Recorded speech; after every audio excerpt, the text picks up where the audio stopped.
11 seconds remaining. One last rush perhaps for the Flyers. Giroux to Hartnell. To Giroux. Giroux holds all the way across. Prager scores! 2.1 seconds remaining and the Flyers are on top.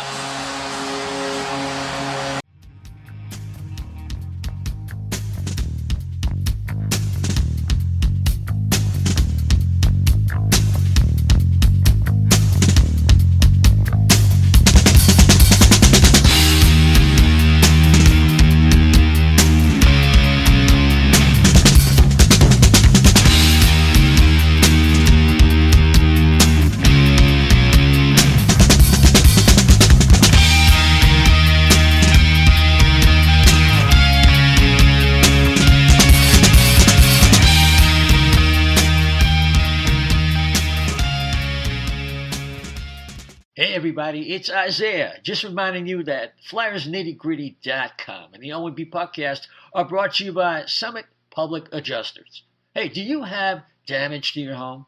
Not sure who to call? We suggest that you call Summit Public Adjusters before your insurance company. Dealing with your insurance company can be very stressful. Let Summit take the stress out of the claims process. From storm damage to your roof, to toilet overflows, to broken pipes and fires, Summit gets you the most money for your repairs. So next time Mother Nature leaves you in need of repairs, call Summit Public Adjusters at 215-752-0560 or visit summitpublicadjusters.com. Licensed in PA and New Jersey.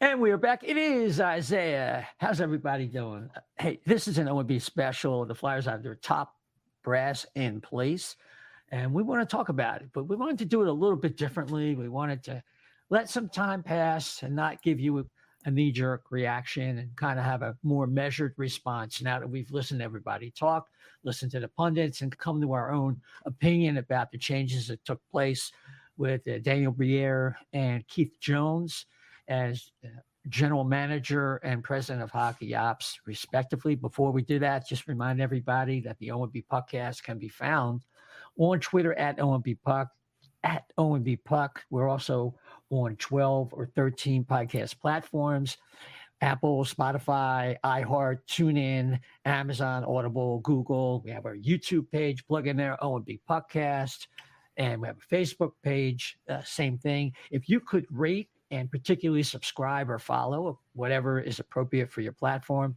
to the O&B Puckcast, we'd really appreciate it. It moves us up the charts when people are looking for Philadelphia Flyer podcasts, and we really do appreciate your support. We had a lot of fun last week, and now hopefully we're going to have more fun this week as well. And we have a full crew, so let's start to my left. His name is Chef B. Hello, guys. Welcome back. Good to be back. Good to talk a little, what happened last week. So I'm really looking forward to it. Yeah, it's going to be a collaborative effort tonight. It will be, I promise. And of course, it is with us as well, the great Dan Silver. What's going on, guys? Exciting times, a lot of stuff to talk about, a lot of press conferences, a lot of press availabilities. I think we're going to be seeing a lot more of those in the future from positions that we weren't necessarily used to seeing those from. But yeah, no, it's good. It's I think mainly good things. Mm-hmm. Yeah, I mean, I definitely like the presentation. Of course, the words have to follow with the proper deeds.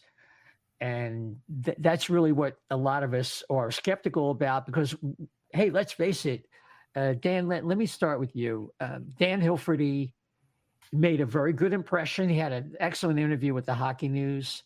Graham Rouston, if I'm messing up that name, let me know, who's, I think, the CEO of the publication. And it was very impressive. I think that, a lot of things he said in that interview that lasted almost a half hour kind of encapsulated in the presentation on Friday about teamwork and collaboration. Once you get past the corporate mantras, I think this is a guy who definitely walks the talk, and that comes through loud and clear. What say you?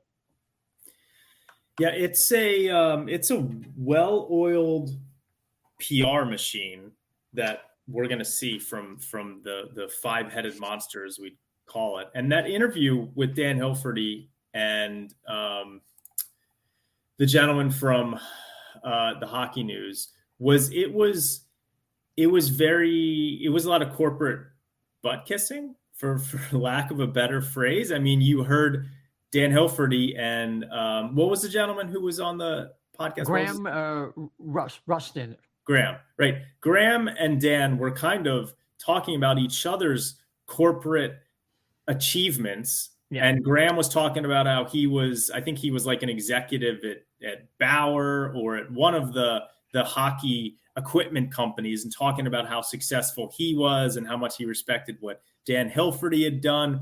I mean, you very much got the vibe of like two older white, CEOs that were kind of like talking the same language. You could tell that basically there's been this thing that maybe the Flyers haven't had a whole lot of maybe respect around the league recently. I don't know why. Maybe it's the relationship that some of the higher ups have had with like Gary Bettman. You just get the sense that from a corporate perspective, they're going to be very close to the NHL, and there's a lot of respect being thrown around for Dan Hilferty. Like I said, it was kind of like a well-oiled PR machine. I think that we're going to get a lot more corporate transparency, or at least more availabilities from people like Dan Hilferty, Keith Jones, Valerie Camillo. I didn't think that there was anything particularly enlightening from a on the ice perspective in that interview that he had with Graham. But it was interesting nevertheless. Yeah, I can definitely see that, Chef. Oh, well, not much more different than what Dan's. It was a lot of stroke, wasn't it? It was like let's throw our resumes, sort of speak, on the table, and what I thought about is because a lot of the people don't know who Dan is, Dan Hilferty. They don't know who he is. So in this case, it's kind of like, well, let's throw his resume out there, pardon me, and that way the fan base can actually see what his accomplishments were, and don't get me wrong, like everything he's done when on his wherever he's been, he's been successful at, so that's good, and Flyers fans should take a little bit of relief in that. Guys like that don't like to lose. They're not in the business of losing. So from a corporate standpoint, it looks like they're going to be all in. From what he was, what everybody has been saying so far that you've heard, that they're going to be at least all in. At least, it's going to look like they're all in anyway. So, no, I can understand that. I mean, what comes across is that they were wounded by a couple things that happened with the dichotomy between what Tortorella was saying, Fletcher and Dave Scott were saying. The messaging was wrong. And then, of course, the whole big thing, hullabaloo about the Pride Night and all. And they recognized that something like that filtered down onto the ice. It was like it reeked of incompetence all over the place. The business side, the hockey side, well, that was not evident by what you were seeing on the ice. And they are dedicated, I guess, ruthlessly dedicated to controlling the messaging and making sure that, at least from that standpoint, they should be able to control the messaging and not have these issues, because they want to have a level of excellence in what they do, so they don't look like, well, who are we to question what's going on elsewhere in the organization? So in other words, clean up your own mess, okay, before you go and start making demands elsewhere in the organization, because it's really difficult to do that. And I've seen that in corporations. I work for a Fortune 100 company, and yeah, I recognize a lot of Dilbert speak, a lot of mantras, and I could, yeah, but go ahead. They're very concerned about making sure that from a professional standpoint that they are excelling at every component of it. I mean, you watch the interviews that Keith Jones did with a number of different media outlets, and one of the things he kept talking about was how he really wanted this to be kept secret, that he was in the running for this position, unless he actually got it. And I know from talking to some people that the Flyers have been very concerned about how things get out. They don't want media leaks going on. They are very concerned about controlling the message, making sure that things are run professionally. And that's very clear from what they've been saying. I think they probably didn't like the fact that you heard people talking about last season. You've got Chuck Fletcher talking about, how far they are out of a wild card spot. Meanwhile, you've got John Tortorella talking about how it's more of like a rebuild, right? Mm-hmm. So their messaging right now is all on brand, almost to not to a sickening point, but sort of like a comical point. If you saw someone after the big press conference on Friday, after that they had individual availabilities with Briere and Jones, and someone asked Briere about the playoffs next year, and Briere kind of stumbled over his words a little bit and basically said, no, we're not really expecting to make the playoffs, right? Which is, it's almost like it wasn't what he necessarily wanted to say, as much as the organization is like all in on this rebuild language about how it's going to take time and how people need to be patient and they all need to have their messages aligned. I think that what's going to be interesting from a hockey perspective is if they are really of the mindset that they are not going to make the playoffs next season and that it's a long-term rebuild, they will do things like trade away Travis Konechny, look at trading away Carter Hart. I think they're definitely going to look at trading away Ivan Provorov. I am still not convinced that they are not going to, see some growth from some of these younger players, see Couturier and Atkinson coming back and like try and straddle the line between having a playoff team and, really going full on rebuild. I mean, if you really want to do a rebuild, then you want to try and make sure you have got good, draft capital and maybe get a good draft position next year. So I think that's going to be interesting to see how they're clearly all in line with the messaging now about how it's going to be a rebuild. They're not expecting to make the playoffs. But when push comes to shove, I want to see how it actually goes down. I want to see what happens this summer, who they trade away, all of these things. And it's not just going to be this summer. It's going to be about what happens next year also, So that's going to be kind of like one of the interesting things to me. No, absolutely. I mean, they want to talk about how we're going to do this the right way. It's not going to happen overnight.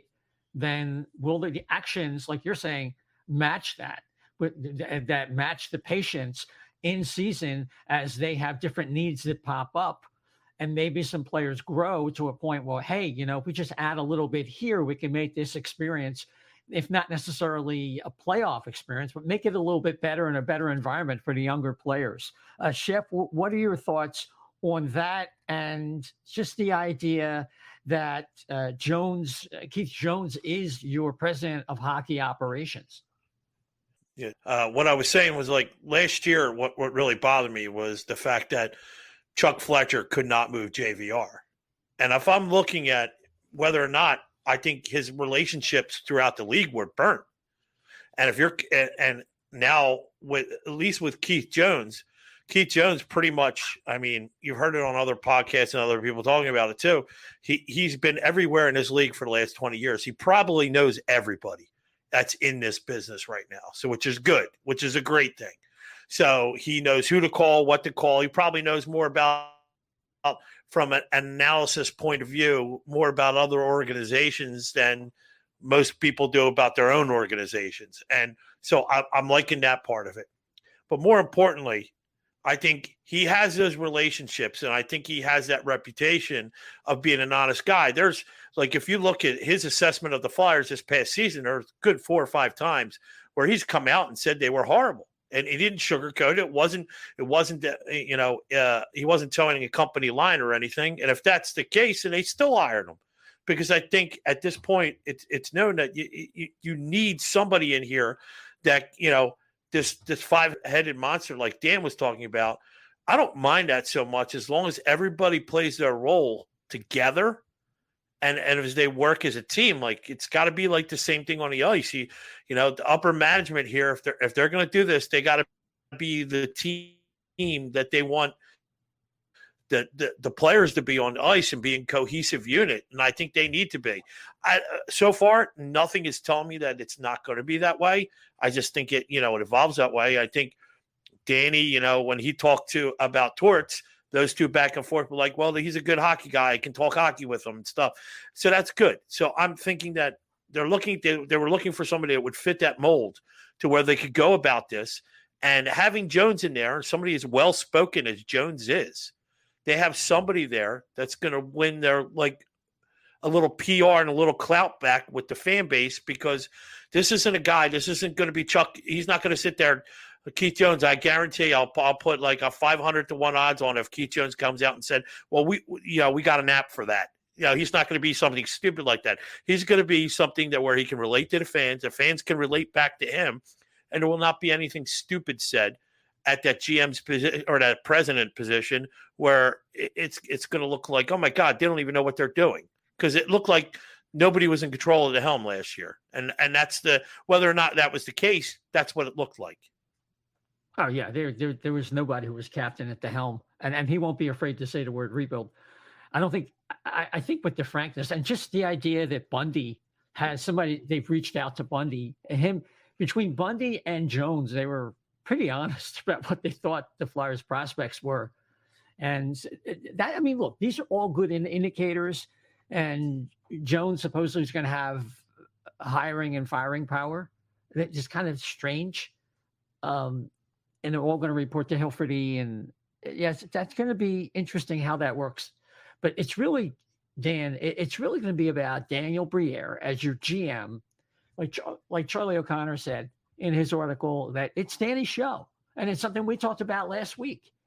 They are throwing a lot of resources into Danny Briere. Of course, he has a history of meeting challenges, silencing doubters, and coming up big in clutch moments on the ice as a player.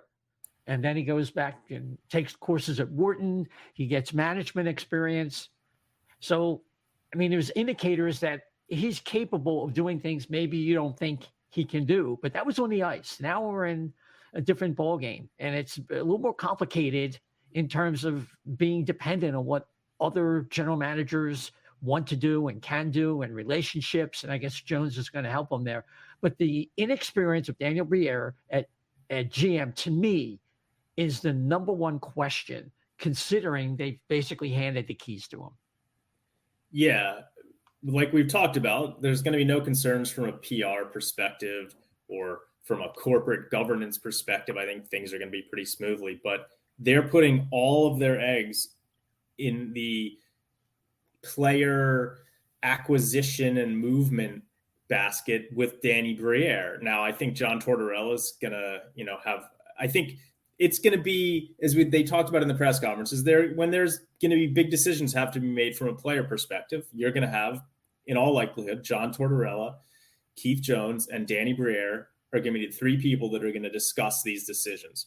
But at the end of the day, Danny Briere is going to be the one who makes the ultimate decisions. Briere is going to be the one on the phone with Steve Yzerman or Joe Sakic trying to work out trades.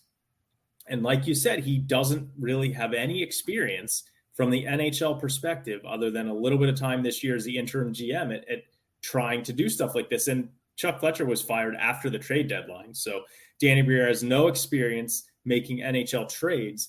And we're relying on him to not only make trades, but make really good trades.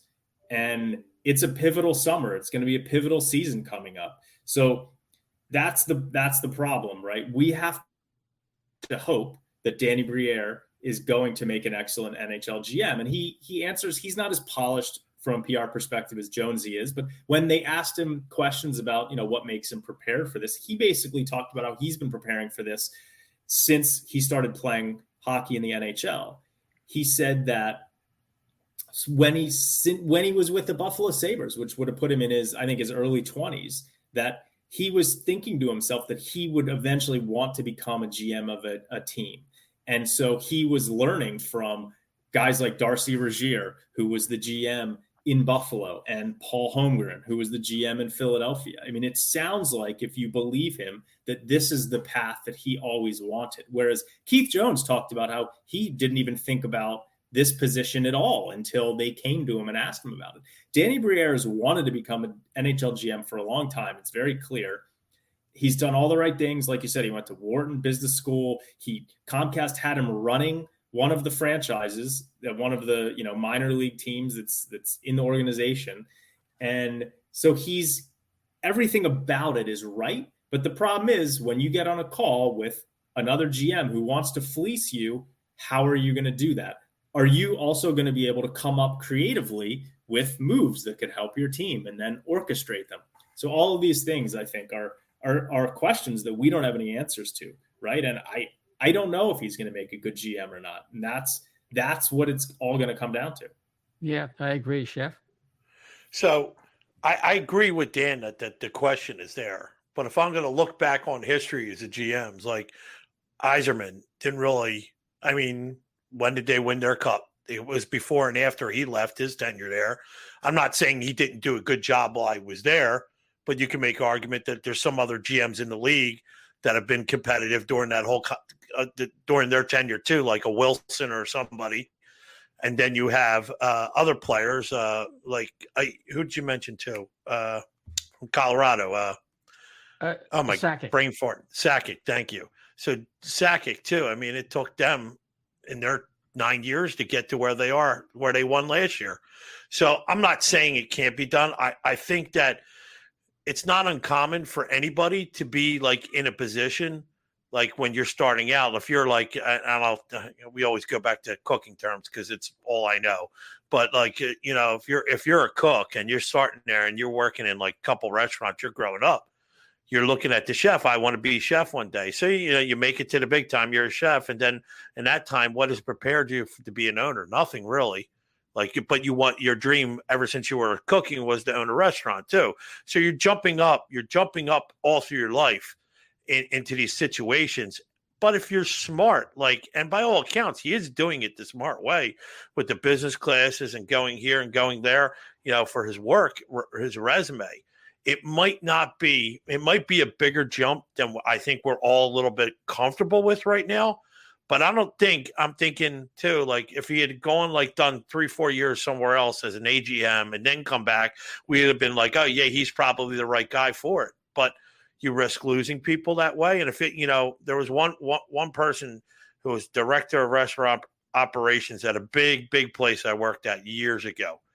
And he just said to me, he goes, you always find a spot for good workers, good employees. So if you're thinking that him, you want to keep him in your organization, you find a spot for him. And if that was the spot for him, that's what, and I think overall, I'm going to be on the optimistic side. It's going to pan out. It might not pan out as fast as we want it, but it will pan out because I think he's a very smart man. And I think he's got the determination. And, that's a lot, especially in that business he's in. Yeah. Well, just to hammer home the point that's illustrative of both the positive aspects of what you're saying and the possible negative aspects. Yzerman started with the Red Wing organization in September of 2006, right? He was named the team vice president, alternate governor. And then he went and got some management and experience with, I guess it was Hockey Canada, and he was working with them. And I think by 2010, then he went over to the Tampa Bay organization, and it came out later that I think it was is it Illich is the owner in Detroit. He tried to make way for Yzerman by reassigning Ken Holland. So again, he was able to get the experience, something we want. But then again, like you're saying, they ended up losing him. Now, of course, he comes back because that's where his heart is at. Like John Tavares' heart was in Toronto. So, yeah, I think that's where we're at with this. And it's a leap of faith. At the end of the day, when you have players like Bundy and ex-Flyer, that's an aspect of this I want to attack, Dan. The ex-Flyer thing and the idea that the Flyers are doing the same old thing in the end. To me, I don't buy that. I think the Flyers, with the love affair that they're having with Daniel Briere, have actually created a new paradigm by carving out a different niche for the president of hockey operations, if I can get it out, and giving more responsibility to the GM. So they've actually kind of shifted in that respect. I don't think this is the same old Flyers. I think the fact that they filled those roles with Flyers. I don't think in this case, with the new team, with Hilferty and Val Camillo, I don't necessarily think that criteria for same old Flyers has been met. What do you think? Yeah, Charlie O'Connor with The Athletic, who I respect immensely, he's very good analytics wise in terms of I shouldn't say analytics, but analyzing the Flyers, and also from an analytics perspective. But he just is he's one of the writers I like reading about. But one of the places where I think he's been a little bit off base in an aggressive fashion is he's written some articles really criticizing the Flyers for hiring former Flyers. And it was one of the things that Chris Therien went off on during one of their Snow the Goalie podcasts with him and Anthony Sanfilippo and Russ Joy. Yeah. And Charlie sort of has doubled down on that recently. And for me, I've always found in life, because, I've been in jobs where I've had to hire people, fire people. And for me, it's all about the individual person and their individual fit. And no two situations are different. So when I hear people painting that broad brush, like they've got to get away from hiring former Flyers, it just depends on the person. I think they've made it very clear that with the absence of guys like Bobby Clarke and Paul Holmgren and Bill Barber, that those guys are not going to be involved in these hockey decisions. They've made that very clear to me. And I think to anybody, and I think when I say it's the same thing, when I say they've talked about wanting people to know everyone's on the same page, that this is a rebuild, they're not expecting to make the playoffs. It's the same thing. I feel like they have gone out of their way to make sure that people sort of understand that these are the decision makers. It's Briere, it's Torts, it's Keith Jones, and Hilferty and Camillo are going to be around, but nobody else is going to be really a big part of that. Obviously, when you talk about the draft, you talk about Brett Flair is going to be part of that. But I think they've made a point of not even talking about Barber and Clarke and Holmgren when it comes to any of these decisions. So to me, it's really more about the individual person that they're hiring, not as much about if they're a former Flyer or not. Chuck Fletcher wasn't a former Flyer, right? And he was kind of a disaster in that role. So, that's kind of where I look at it. I tend to agree with you, Isaiah, that I think it's got to be more about the individual person. And I think for the roles that they're looking for, I think Keith Jones is like perfect for the role that they want him to fill, right? And we'll see how Danny Briere is with it. Right. It is that structure one that's capable of being successful, and a lot of that, like we've talked about, it does fall on Danny, Chef. I would say this: it's like if you're drafting, it's always best player available, and if the best person available for that job, it happens to be a Flyer, you don't discount them just because they're a Flyer. That's one thing. And then Dan, I wanted to ask you. You had mentioned Flair. How prominent do you think he's somebody that survived all this? Based on I guess some people saying he's a little bit better drafter than they're giving that the organization has had credit for in the past. So I mean, why do you think he survived so much so far, at least? I think that Danny Briere probably has had a number of remember, Briere was around all of these people in his role as whatever it was, advisor, assistant to the GM, whatever his role was. It was basically just being groomed to become the next GM, right? When they fired Fletcher, he's been around all these people. So I think it probably just comes down to the fact that he's been in meetings with Brett Flair, and I'm guessing that he's been impressed with Brett Flair. That's right. Good. So yeah. I don't think he's a guy that he thinks, I think he respects Flair's opinion when it comes to drafting and prospects. Now, maybe we'll find out, because Briere has talked about how there are a number of moves he wants to make to reshape the hockey operations department within the Flyers. So now that he is officially GM, I think they're going to start moving people around. I don't know if Flair is or not, but he's said all the right things about Brett Flair. And so I think that he will be a big part of this organization moving forward from a drafting perspective. And I think you need a little bit of continuity, right? I know that all the guys were over for the recent under-18 World Championships watching draft prospects, and Flair was over there. I'm sure he's going to be a big part of it, right? So, yeah, I think Flair will be a big part of this moving forward. Yeah, it's also that time of year. It's like you really can't change staff. If they are going to change, would have to be after the draft where you would see some changes. Although I agree with Dan in that I think the impression's been made and left that Brent Flair has separated himself. I've said this a few times, and I think something Bill Meltzer had said, that he don't necessarily want to be tethered to Chuck Fletcher all this time. That act wore thin, and it's like Martin and Lewis back in the day. They each had their own careers, and you can decide who had a better career. Dino, as we move along, I just wanted to. We had a poll whether the Flyers were going to wait on adding experienced staff, because that's something a lot of people were concerned about. And I've heard the name of Ray Whitney and Shane Doan, some people that Danny Briere is very comfortable with, he played with at various times or worked with, whether it was in other capacities. So if you see one of those, although I've heard Shane Doan is basically immovable, he's a legend in Arizona, but maybe Ray Whitney is somebody who could be added. We'll see. I think a lot will happen after the draft, not necessarily everything is going to happen before the draft. We'll have to see about that. So just summing everything up, any other impressions? Because I just had one more that I thought was important.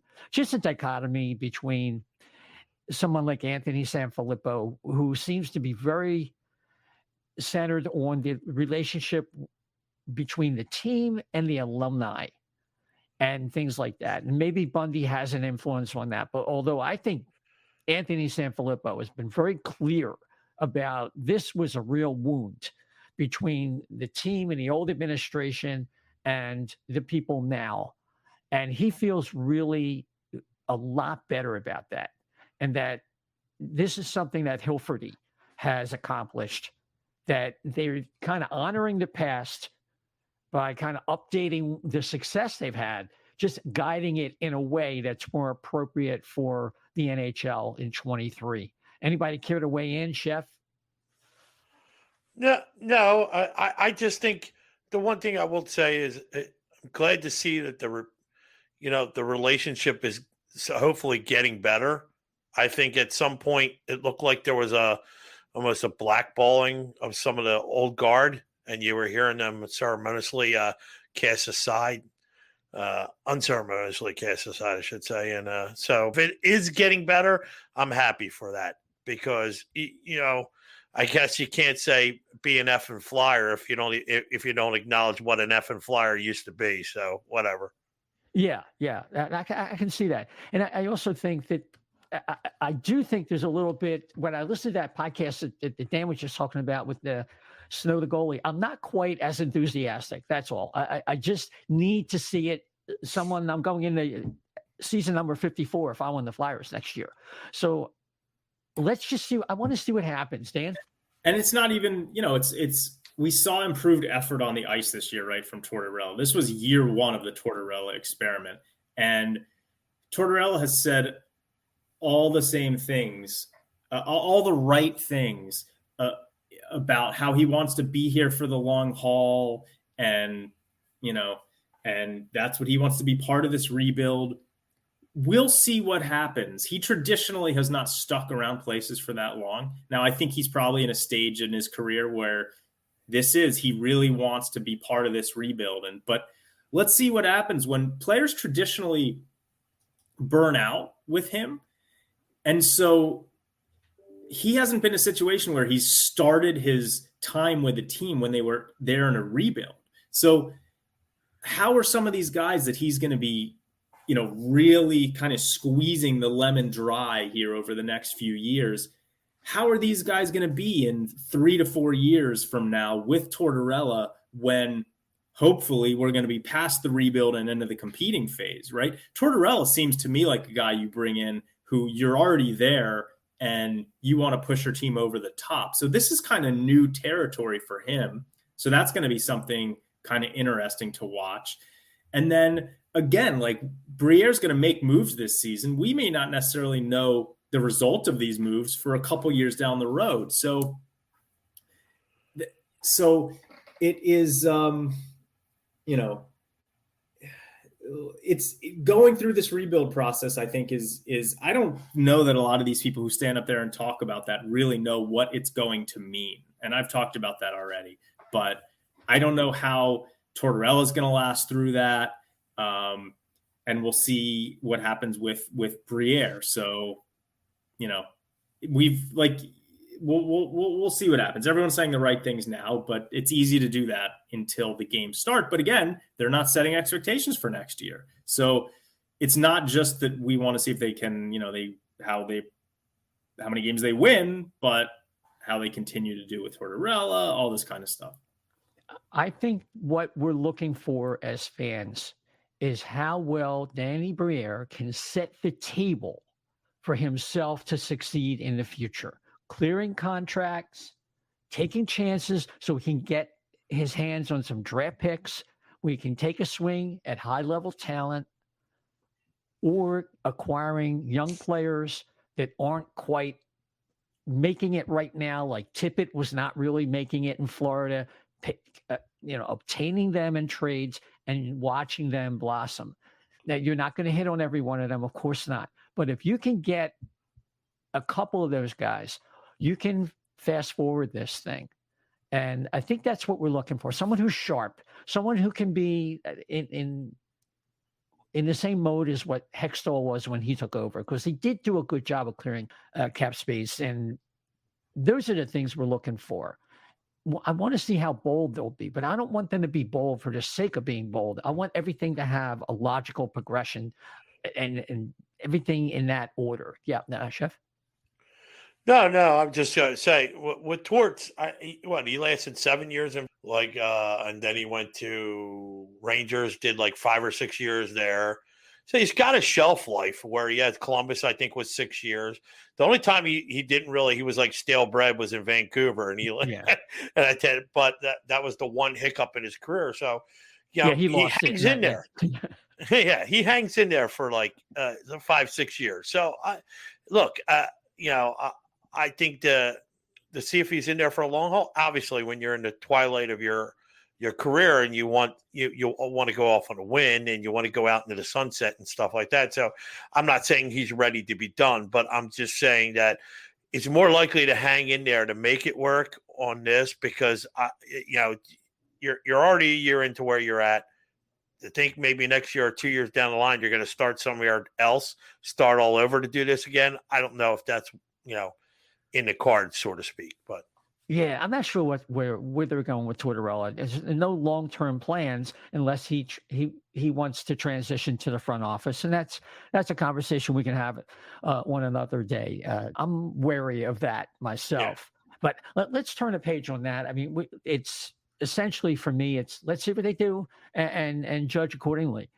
Dan, you wrote a terrific prospect piece on PhillyIsFlyer.com, and is there anything you want to share about that besides just make sure you go to PhillyIsFlyer.com and check it out? Yeah, obviously last week's show, we had Steve Cornianos on. We went through a lot of the prospects, and it just kind of really motivated me to write an article about who are some of the guys that could be available for the Flyers at number 7. And I used to write a number of articles for Philly is Flyer, and then the site kind of went away.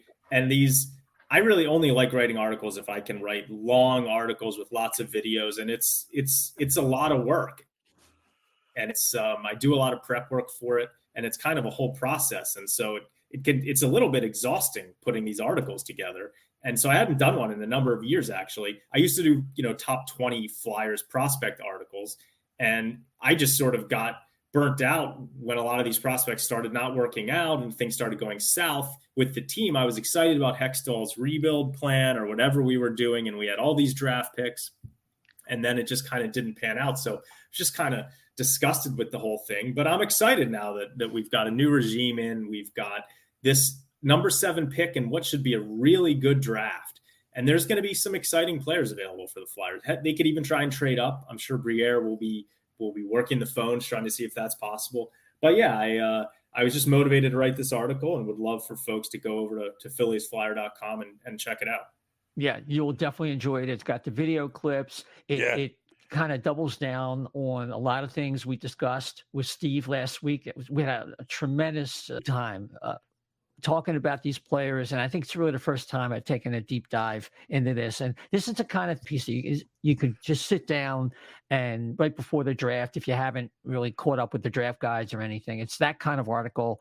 If you're honing in on what the Flyers are going to do at number 7, or if they, by some chance, trade up or what have you. I was thinking, Dan, that we were talking about Columbus in the past. They have the 22nd or 23rd overall pick that they acquired from LA. I think it was part of the Korpisalo deal, maybe.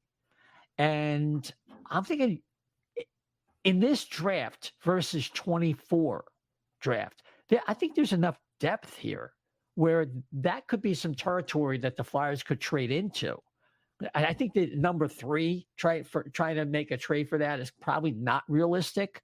But getting a player in the 20s, do you think in this draft that making a trade with one of our veterans to them, I'm not talking about Hayes, I think that's like you were saying online, that's like a 3rd round pick value with the Flyers holding back. But maybe someone like Provorov, that they could get a pick in the 20s?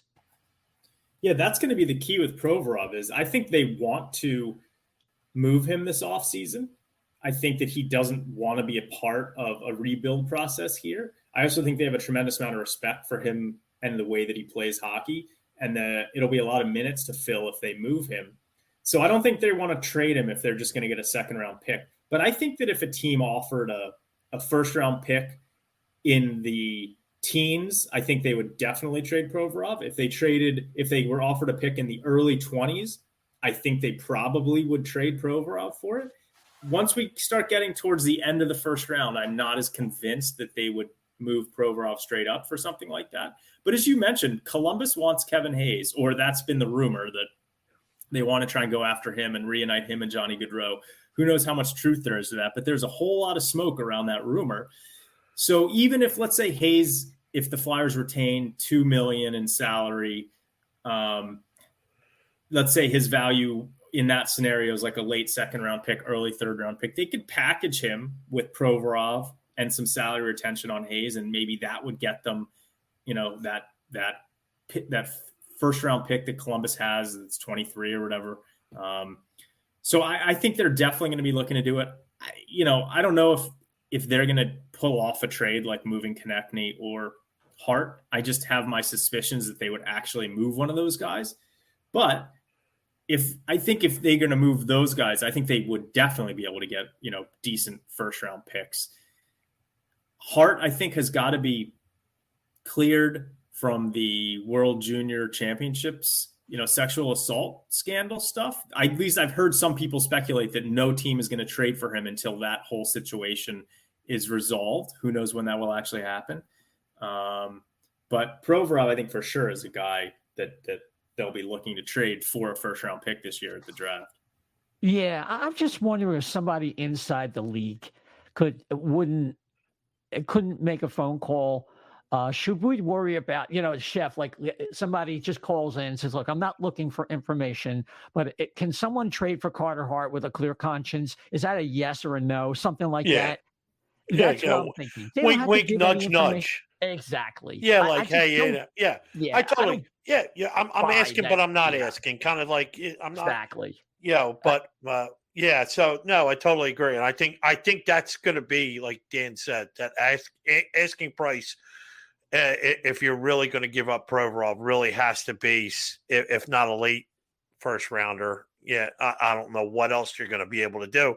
But that's a great thing. I like that idea of packaging him. Maybe if you have to retain a little salary to do that, with Hayes, I think that's a good thing. But Oh, well, Hayes, Hayes is not moving without salary retention. By the way, that's a 22nd pick, if I have that right. So that's a little bit better. I'll get one spot up. Absolutely, yeah. So whoever was taken after Pasternak was a loser. But I don't know. Maybe that was a good pick after that as well. I don't know. But hey, question for Dan. Yeah. I know you did this. You delved into all these guys. If you were making that pick at 7, who is it? Like, is there somebody like hands down, I'm taking this guy over everybody else if they're available? A lot of it depends on how the first 6 go, but my 2 favorite guys that could be available there would probably be Dalibor Dvorsky, who's the center for Slovakia, and Zach Benson, who's a winger who teams could try and convert into a center. I think that in my heart of hearts, I feel like Benson, some scouts about talking about him maybe slipping a little bit just because of his size. And I'm a big fan of his game. I think he's got a lot of Claude Giroux in his game. Dvorsky looks like he could become a franchise center. Ryan Leonard's a guy that's gotten a lot of helium after the U18s, and he seems like a real Flyers type of player. So right now, I would think one of those guys would be likely. The really interesting thing is going to be if Michkov lasts until number 7. Is he a guy that the Flyers decide to take a swing on?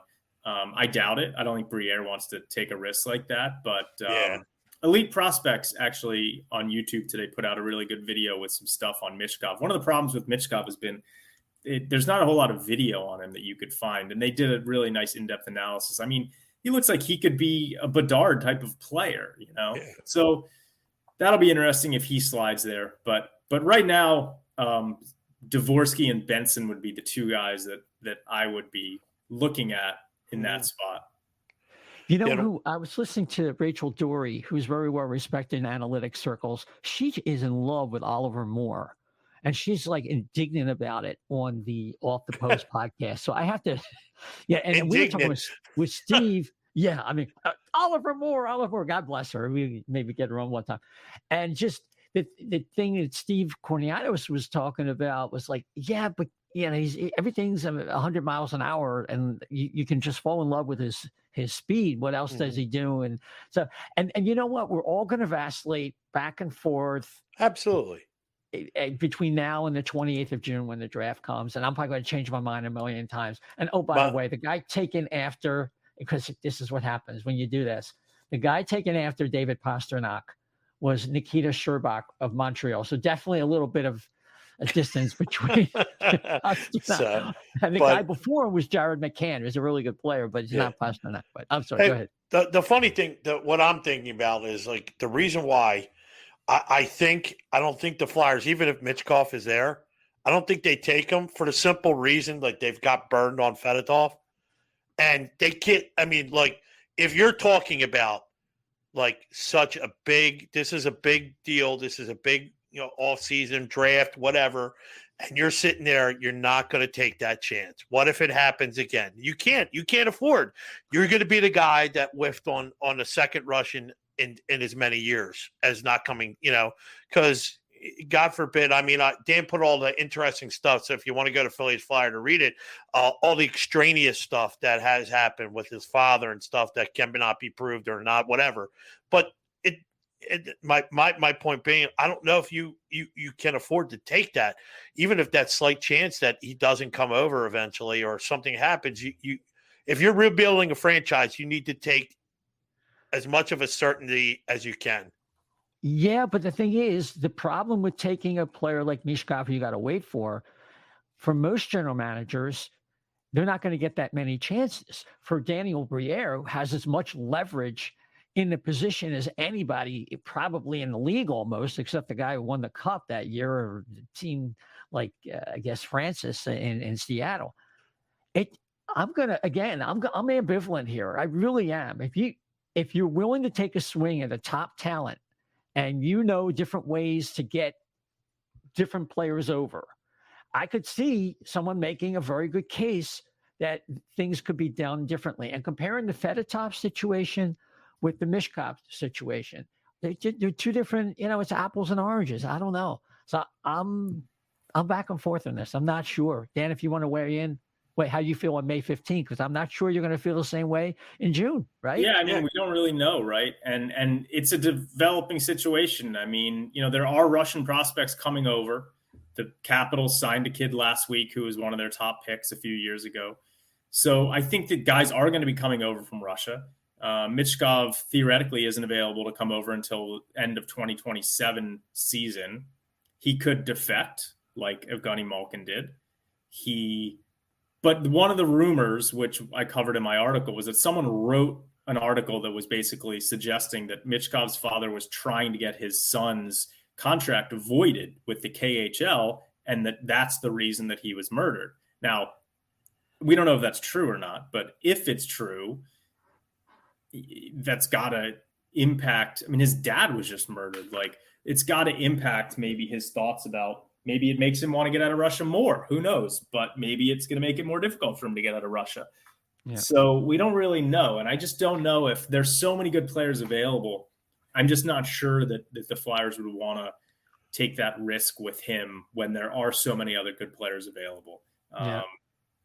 So, and from talking to people that I know with the Flyers, I don't think that anyone knows for sure because they're really good at, Briere may not even have told anyone kind of what his real thoughts are about some of these players. But I have heard some people say close to the Flyers that they think that there's not a high likelihood Briere would take him. But that's good info. So we'll see what happens when they come around in June, and there might be some more rumors to the contrary. We'll see. But moving right along, just going to wrap up with one or two other items. Cutter Gauthier at the IIHF 2023 World Championships, playing for Team USA, has had 2 goals in 3 games now. I don't think he scored today, but Ronnie Adder did score, but he moved up to the 3rd line. So if you can catch that on the NHL network, you're not seeing the greatest level of hockey, but to get a kid like that a chance to play against pros is a good experience for him, as long as it doesn't take a cheap elbow, right? True. Yeah, for sure. And like you said, he's not playing with, there's a lot of NHL. It's kind of a mix of veteran NHLers who are not this at the star level, and also kind of like prospect type players like, Matthew Coronado, Sean Farrell, sort of players like that, Alex Tuck, who's obviously pretty good players on their first line. But yeah, it's good to see Cutter Gauthier scoring some goals in that tournament. He scored 1 goal on a really nice wrist shot from far out. And he's a high volume shooter. So one of the concerns, though, is that maybe his shot, which can overpower college goalies, maybe it's not going to overpower professional goalies. Well, he did in the goal against Finland. It wasn't an NHL goalie, but it was a professional goalie. And then, his goal yesterday was a nice kind of 5-hole goal in front of the net. It's good to see him getting experience playing there in that spot. And he'll have 1 more year of college. So 1 more year playing with Will Smith, and is it Leonard who also is going to be? And Gabriel Perreault, the entire first line of the U.S. under-18 team. It's probably the most productive. It is the most productive line in the history of that program.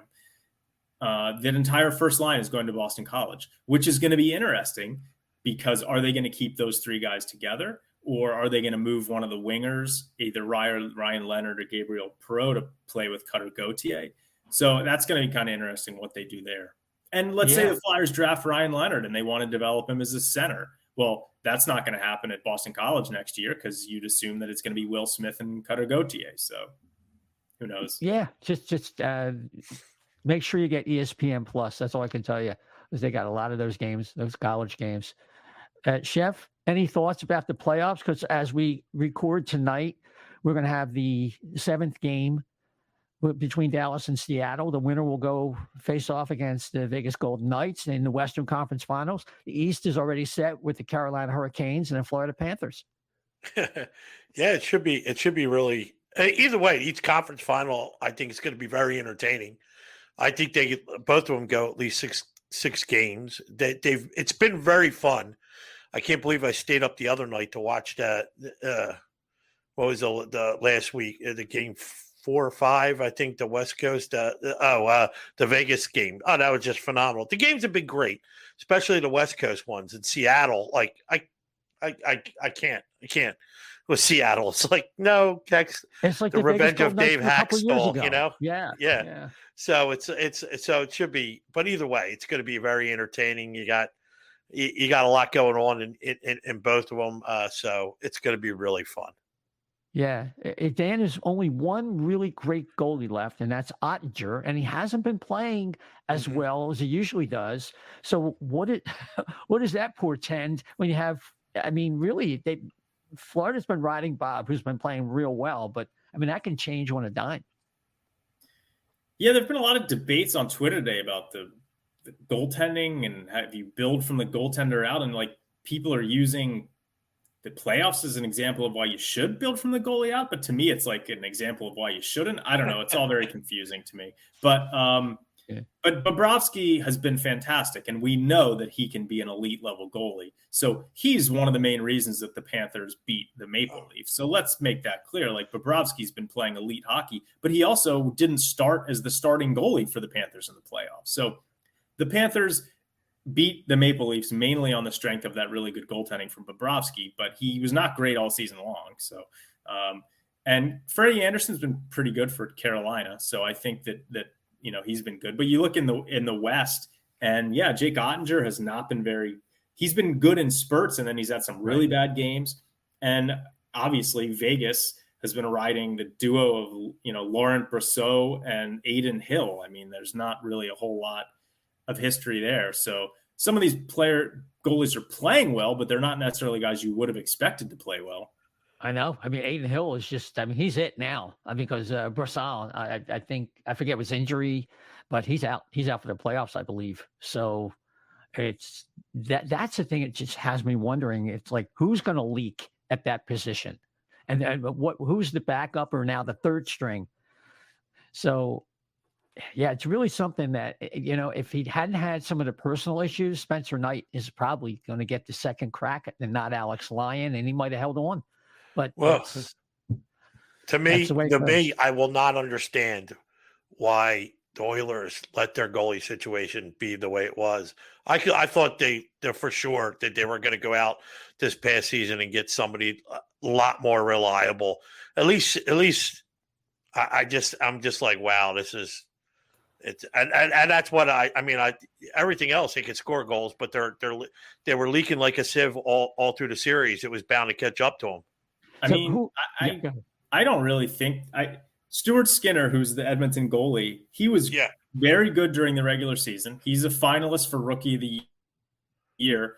He did not play that great in the Vegas series, but I'm watching these goals, and there's Jonathan Marchessault's wide open in front of the net for 2 goals last night with nobody around him. So I don't think that Stuart Skinner played well in that series, but also I think it's more of a team defense problem for Edmonton than it is a goaltending problem. Stuart Skinner he was drafted in the 2nd or 3rd round. Again, he's a Calder Trophy finalist. They signed Jack Campbell to a terrible contract, but I think that they'll probably go into next season with Stuart Skinner as their starting goalie, and you'd have to think he would be, get better. So I don't necessarily think that Edmonton's problems are goaltending, even though Skinner did not look great. But if they had a better defense, team defense, I think that it might have been a little different. Do you think it's possible that Edmonton is actually going to try and go out and get a stud D, maybe somebody like McAvoy, and trade one of their centers, whether it's Ryan Nugent-Hopkins or, dare I say, Draisaitl? I think they'd move Nugent-Hopkins in like a nanosecond for good value, either a defenseman. So I wouldn't be surprised if they move him. He had a really good season, but they have to do something to improve their team defense. So whatever that is. Yeah. It's just, I mean, they're not going to win. Just as they presently are constituted, it's not happening for Edmonton, even though you have that Messier Gretzky-like setup there with Draisaitl and McDavid. It's just fantastic to watch. But at the end of the day, they're out of the playoffs again. And I think we're going to wrap it right there. Chef.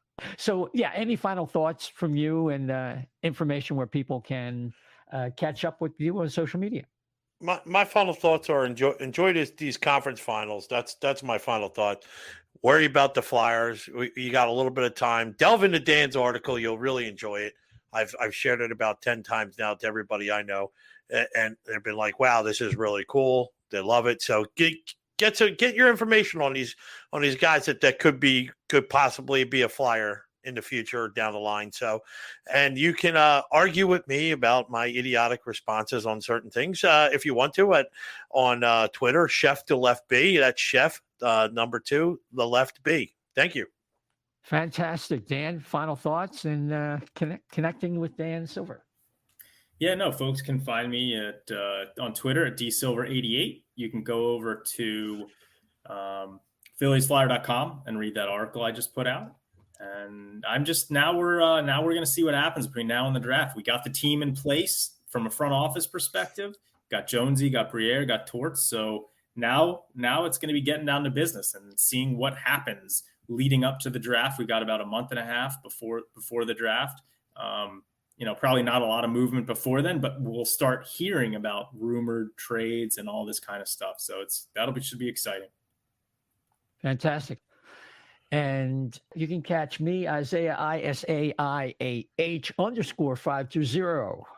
Isaiah, don't forget the _520. And of course, you can follow the O&B Puckcast at O&B Puck, at O&B Puck. We're back next week with Kevin Durso from 97.3 ESPN South Jersey, just to kind of put a topper on things. So until next time, everybody, take care.